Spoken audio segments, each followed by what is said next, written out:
Hi, Dr. P here, and in this video we're going to take a look at solution stoichiometry, that is, doing stoichiometric calculations involving solutions. And really we're going to have two types of reactions that we'll see. One is a precipitation reaction, and the other is an acid-base neutralization reaction. I guess you could have gas forming. We'll put that in parentheses. But we haven't yet talked really about gases. So in precipitation reactions,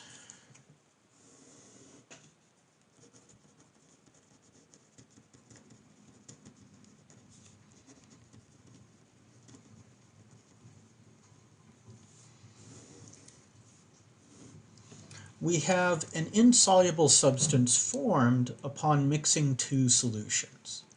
So an example might be something like we've got potassium chromate aqueous plus barium nitrate aqueous. This is a yellow solution, this is a colorless solution, and we end up doing our replacement reaction and we get 2KNO3 aqueous plus BaCrO solid. So we take our yellow and colorless solutions, mix them, we end up with a colorless solution with a yellow solid down at the bottom of the test tube or beaker or whatever container. And we can predict these products by doing a hypothetical double replacement reaction to swap the ions and then checking to see if the products are soluble. If the products are all soluble and we haven't done an acid-base neutralization and we haven't formed any gas, then we get no reaction. But if we do have some products that are insoluble, that are solids or precipitates, then we have a precipitation reaction, and we can do some calculations involving those. So let's go ahead and try something like that. So we always want to write down the species present in solution, and we'll get our moles from our volumes and concentration. So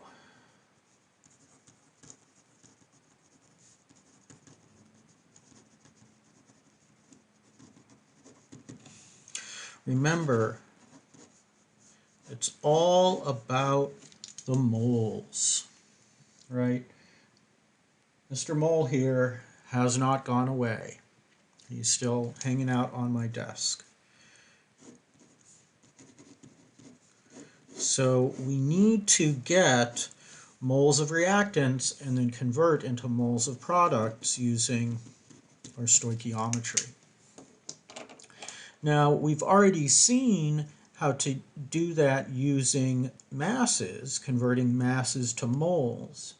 Now we're going to use solutions, and we're going to use concentration. So we'll use a volume of solution,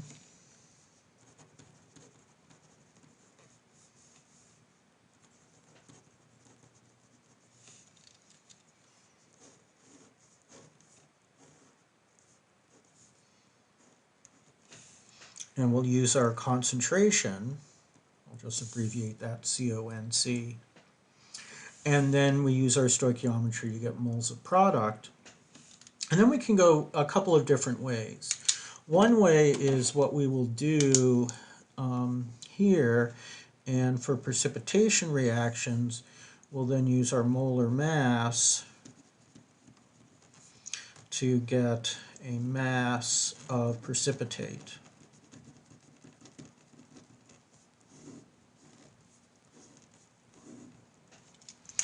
And in acid-base neutralization, we will typically use a volume to get a concentration.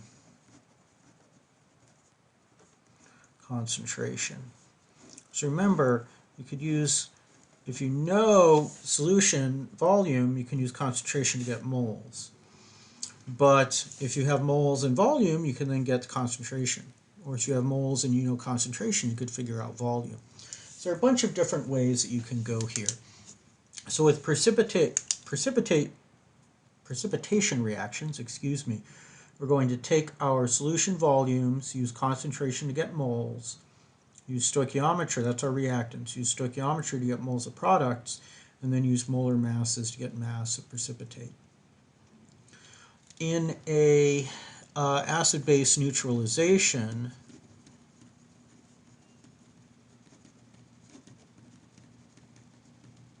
like we'll do in lab, we'll take our volume of solution and its concentration to get moles, do our stoichiometry of our acid-base reaction to get moles. In this case, we're going to use volume of a base solution. We know the concentration, so we know the moles of base. With our stoichiometry, we can get moles of acid. We've measured a volume of acid that we used, and then we can figure out the concentration of our acid solution. So let's go ahead and do a couple of examples. So why don't we take this guy here, and let's just use this particular reaction. So let me rewrite that in, so example.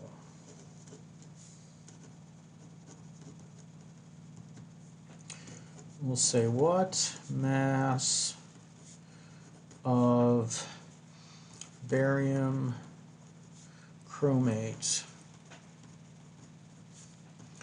is produced when let's do 100 ml of 0.123 molar potassium chromate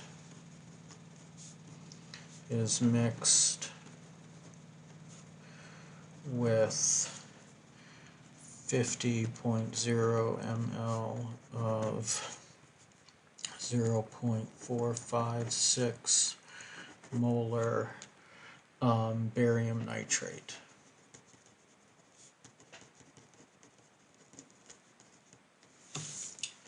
So that's going to be our question.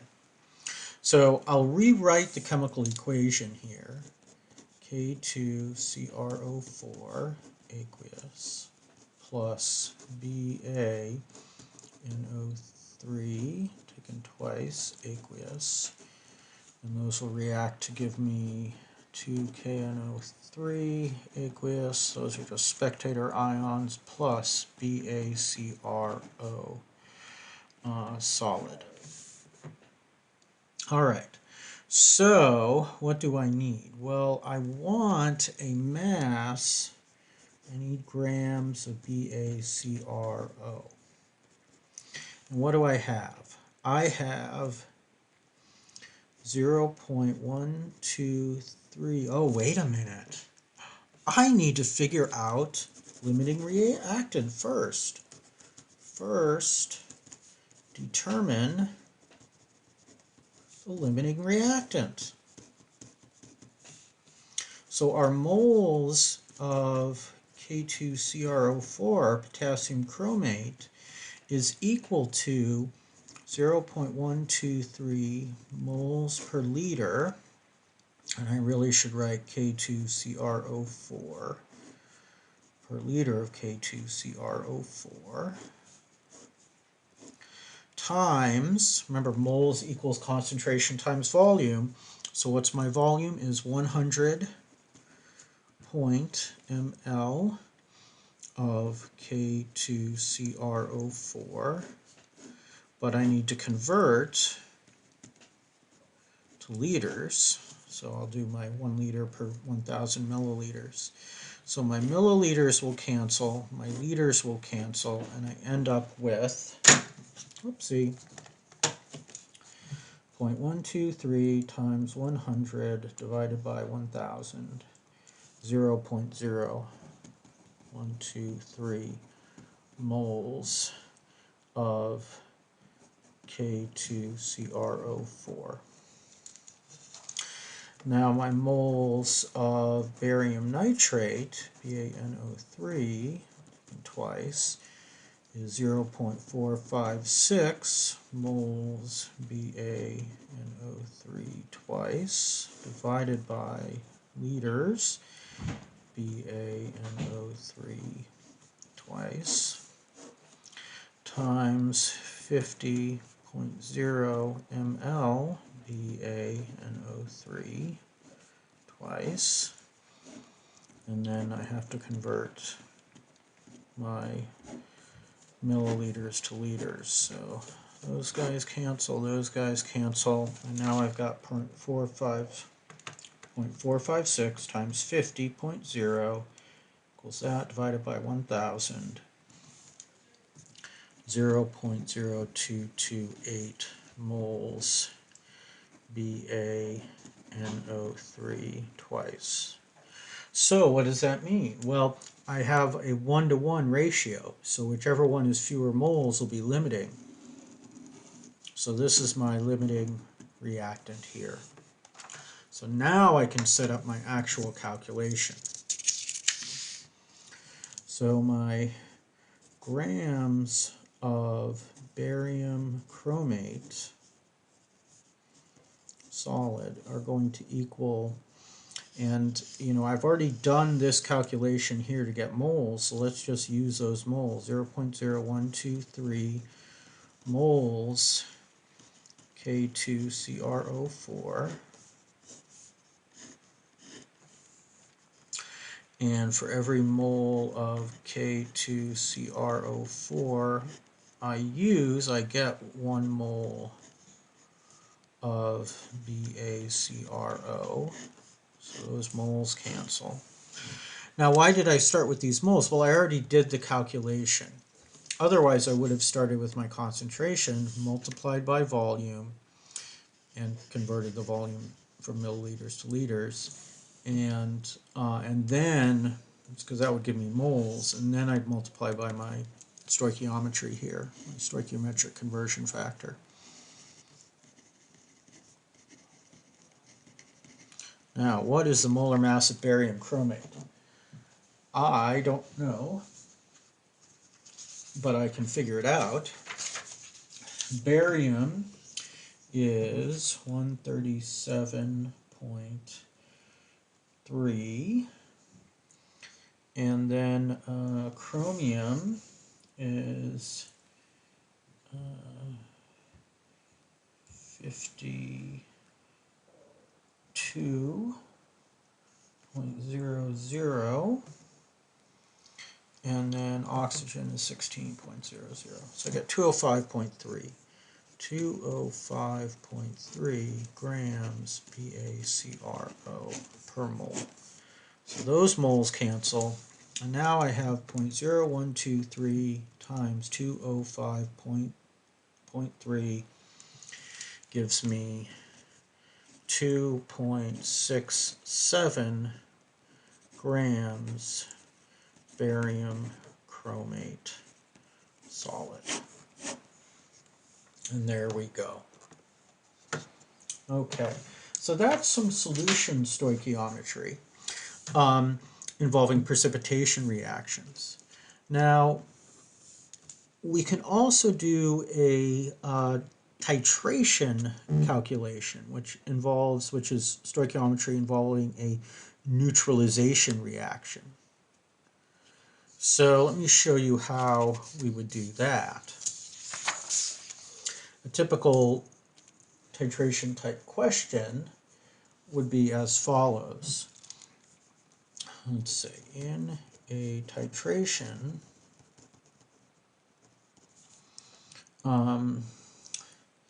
you use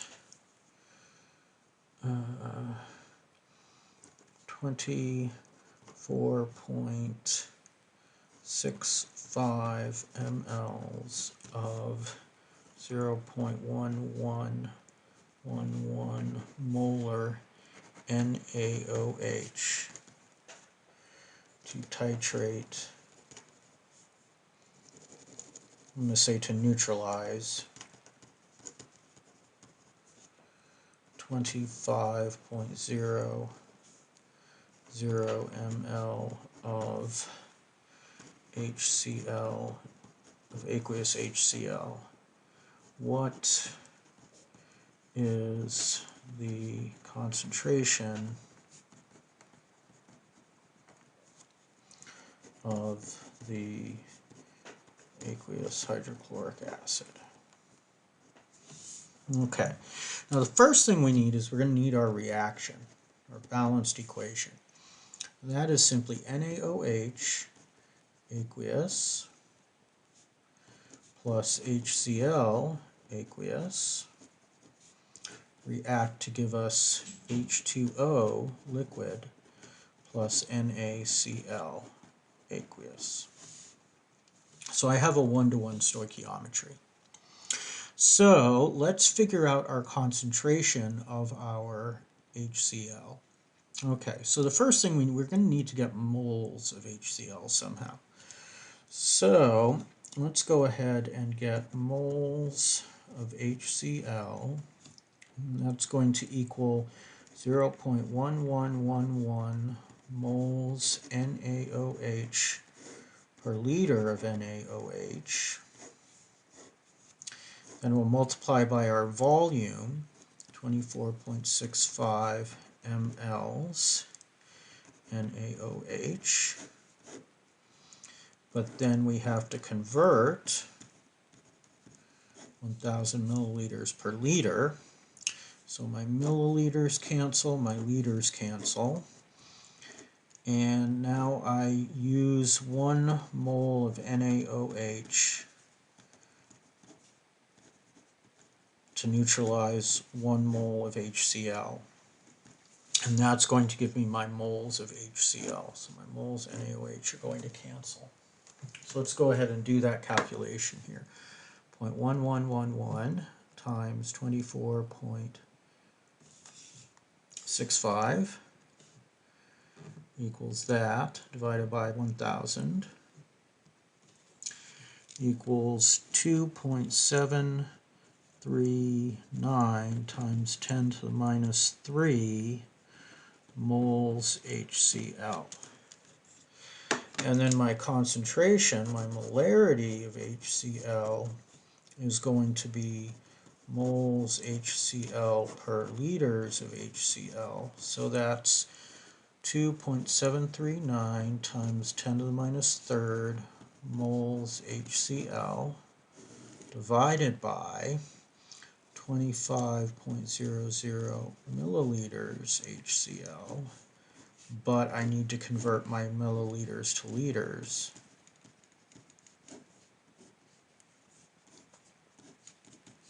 So milliliters will cancel.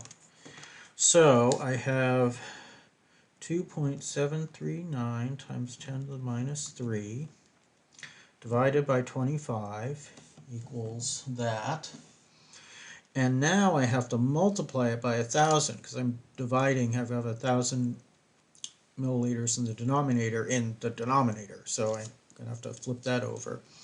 So times 1,000 gives me 0.10956, so actually that's 0.1100 molar HCl.